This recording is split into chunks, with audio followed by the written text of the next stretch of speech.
حضرت علی نے فرمایا کہ خوشی انسان کو اتنا نہیں سکھاتی جتنا غم سکھاتا ہے۔ ساری دنیا کے لوگ تجھے اپنے فائدے کے لیے چاہتے ہیں، صرف تیرا رب ہی ہے جو تجھے تیرے فائدے کے لیے چاہتا ہے۔ جب رب راضی ہونے لگتا ہے تو بندے کو اپنے عیب کا پتہ چلنا شروع ہو جاتا ہے، اور یہی اس کے رحمت کی پہلی نشانی ہے۔ جب تم پر کوئی مشکل آئے تو کسی کا احسان نہ لو، کیونکہ مصیبت 4 دن کی ہوتی ہے اور احسان زندگی بھر کا۔ انسان نے جو کچھ جوانی میں کیا ہوتا ہے، عمر کے آخری حصے میں وہ اس پر ضرور لوٹ آتا ہے اگر اس نے توبہ نہ کی ہو۔ اگر کسی کے دل میں جگہ بنانا چاہتے ہو تو اسے سیدھے اور پورے نام سے پکارو۔ جب تمہارا دل کسی سے گلے لگنے کو کرے تو قرآن پاک کو گلے لگا لینا۔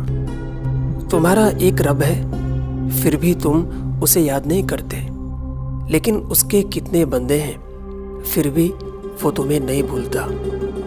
حضرت علی کا فرمان ہے کہ کسی انسان کو پتھر سمجھ کر ٹھوکر نہ مارو، بلکہ اسے تراش کر دیکھو، شاید وہ ہیرا ہو۔ کسی کو منہ پر بے عزت کرنا اسے قتل کرنے کے برابر ہے۔ عقل مند وہ ہے جو اپنی زبان کو غیبت سے بچائے، اور مومن وہ ہے کہ جس کا دل شک سے پاک ہو۔ بہترین سیرت یہ ہے کہ تم لوگوں کے ساتھ اس طریقے سے پیش آؤ جس طریقے سے تم چاہتے ہو کہ لوگ تمہارے ساتھ پیش آئیں۔ جو آدمی صبر اختیار کرتا ہے وہ کامیابی پاتا ہے، جو جلد بازی کرتا ہے وہ ٹھوکر کھاتا ہے۔ دنیا میں 1000 رشتے بناؤ، لیکن ایک رشتہ ایسا بناؤ کہ جب ہزاروں رشتے تمہارے خلاف ہوں تو وہ ایک تمہارے ساتھ ہو۔ جو دل دوسروں کو تکلیف دے کر بے چین ہو جاتا ہے تو جان لو کہ اس دل میں اللہ تعالیٰ رہتا ہے۔ جب تم بے زبان توڑ دیے جاؤ تو سمجھ جاؤ کہ اللہ تمہیں اپنے قریب لا کر جوڑنا چاہتا ہے۔ زندگی جب رلائے تو سمجھ لینا کہ گناہ معاف ہو گئے، اور زندگی جب ہنسائے تو سمجھ لینا کہ دعا قبول ہو گئی۔ جسے موت کا انتظار ہوتا ہے وہ نیک کاموں میں جلدی کرتا ہے۔ جب انسان کسی سے ڈرتا ہے تو اس سے دور بھاگتا ہے، لیکن جب وہ اپنے رب سے ڈرتا ہے تو اس کے اور قریب ہو جاتا ہے۔ اللہ صرف تمہارے راستے موڑتا ہے، تمہاری دعاؤں کو نہیں۔ وہ تمہیں اپنے طریقے سے تمہاری پسندیدہ منزل تک لاتا ہے۔ جب کسی کی سچی محبت معلوم کرنی ہو تو اس کے غصے میں اپنے لیے الفاظ اور جذبات دیکھو۔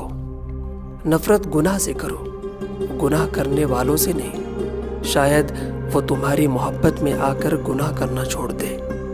تمہاری نیت کا امتحان اس وقت ہوتا ہے جب تم کسی ایسے انسان کی مدد کرتے ہو جس سے تمہیں کسی چیز کی لالچ نہ ہو۔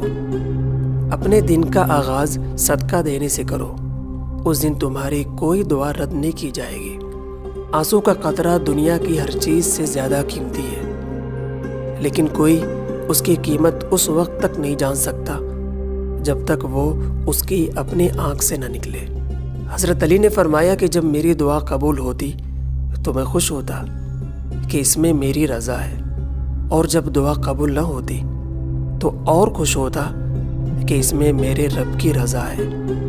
کبھی غم نہ کرنا کہ دنیا تمہارے ساتھ نہیں، بلکہ خوش ہونا کہ دنیا کا مالک تمہارے ساتھ ہے۔ اگر تم اس وقت مسکراتے ہو جب تم پوری طرح ٹوٹ چکے ہو تو یقین جانو کہ دنیا میں تمہیں کوئی توڑ نہیں سکتا۔ حضرت علی سے پوچھا گیا کہ انسان برا کب بنتا ہے؟ آپ نے فرمایا کہ جب وہ اپنے آپ کو دوسروں سے بہتر سمجھنے لگتا ہے۔ جو بہت اچھا لگے اس سے کم ملا کرو، اور جو حد سے زیادہ اچھا لگے تو اسے صرف دیکھا کرو، اور جو دل میں سما جائے اسے صرف یاد کیا کرو، کیونکہ جو جتنا قریب ہوتا ہے دنیا اسے اتنا ہی دور کر دیتی ہے۔